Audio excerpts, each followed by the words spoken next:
Breaking లో చూస్తున్నాం. June 2న అంటే ఈ రోజు ఎమ్మెల్సీ కవిత 2 విజయాలు సాధించారు. కవిత డిమాండ్స్ తో కాంగ్రెస్ సర్కార్ యూటర్న్ తీసుకుంది. సీఎం రేవంత్ కి బహిరంగ లేఖ రాయడంతో జీహెచ్ఎంసీ మాన్సూన్ ఎమర్జెన్సీ రిపేర్ టెండర్లను రద్దు చేసుకోవడం మొదటి విజయం అయితే, రాజీవ్ యువ వికాసం పేరు మార్చాలని, ఆ పథకానికి తెలంగాణ అమరవీరుల పేరు పెట్టాలని డిమాండ్ చేయడంతో ఈ రోజు ప్రారంభం కావాల్సిన రాజీవ్ యువ వికాసం పథకం వాయిదా పడింది. ఇది రెండవ విజయం. తెలంగాణ అయితే కేసీఆర్ కు ఒక కన్ను, బీఆర్ఎస్ అయితే మరో కన్ను, జాగృతి అని కవిత ఇప్పటికే స్పష్టం చేశారు. దీంతో తెలంగాణ ప్రయోజనాలను కాపాడడంలో జాగృతి కన్నే ముందుంది అని రాజకీయ వర్గాల్లో చర్చనీయాంశమైంది. తెలంగాణ ప్రభుత్వం తీసుకున్న నిర్ణయాన్ని సైతం వాయిదా వేసుకోవడంతో జాగృతి కన్ను ఎంత ముందుందో తెలుస్తోందంటూ రాజకీయ వర్గాల్లో హాట్ టాపిక్ గా మారింది.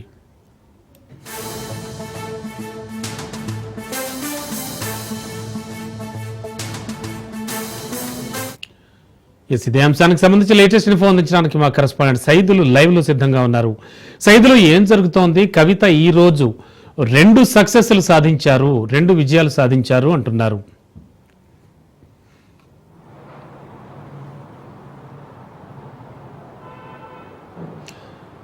సైదులు వినబడుతోందా?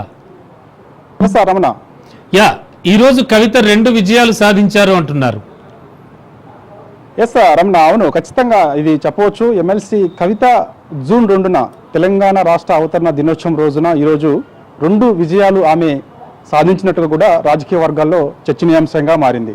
తెలంగాణ రాష్ట్ర ప్రయోజనాలను కాపాడడంలో తెలంగాణ జాగృతి ముందున్నది అంటూ కూడా పొలిటికల్ వర్గాల్లో ఇప్పుడు చర్చనీయాంశంగా మారినటువంటి అంశం ఏంటి? ఆ అంశం అంటే, ఒకటి ప్రధానంగా జిహెచ్ఎంసీలో మాన్సూన్ ఎమర్జెన్సీ రిపేర్ టెండర్లను రద్దు చేయాలని ఆమె ప్రధానంగా డిమాండ్ చేస్తూ ముఖ్యమంత్రి రేవంత్ రెడ్డికి లేఖ రాసింది నిన్న. సో ఆ లేఖ ముఖ్యమంత్రి రేవంత్ రెడ్డి స్వీకరించిన తర్వాత ఈరోజు జిహెచ్ఎంసీ నుంచి అధికారిక ప్రకటన వెలువడైంది.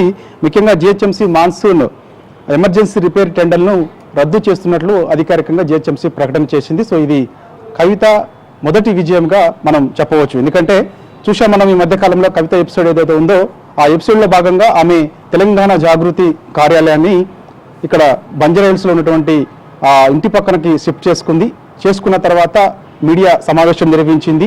ఆ మీడియా సమావేశంలో సంచలన ప్రకటన చేసింది. ఏంటి ఆ ప్రకటన అంటే, కేసీఆర్కు ఒక కన్ను బీఆర్ఎస్ పార్టీ అయితే రెండో కన్ను జాగృతి అని ఆమె సంచలన స్టేట్మెంట్ చేసింది.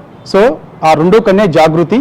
ఆ జాగృతి కార్యక్రమాలను మేము ప్రజల్లోకి ఏ విధంగా తీసుకెళ్లాలి, ఎలా వెళ్ళాలి అనేది కూడా ఆమె ఆ రోజు చెప్పింది. సో దానిలో భాగంగా ఈ రోజు జరుగుతున్నటువంటి ఏదైతే మనం జిహెచ్ఎంసీ అంశానికి సంబంధించి, అంటే ముఖ్యంగా ఈ యొక్క మాన్సూన్ ఎమర్జెన్సీ రిపేర్ టెండర్లను రద్దు చేయాలని ఆమె ముఖ్యమంత్రి రేవంత్ రెడ్డికి బహిరంగ లేఖ రాయడంతో ఆమె జిహెచ్ఎంసీ కూడా ఆ టెండర్లు వెనక్కి తీసుకుంది.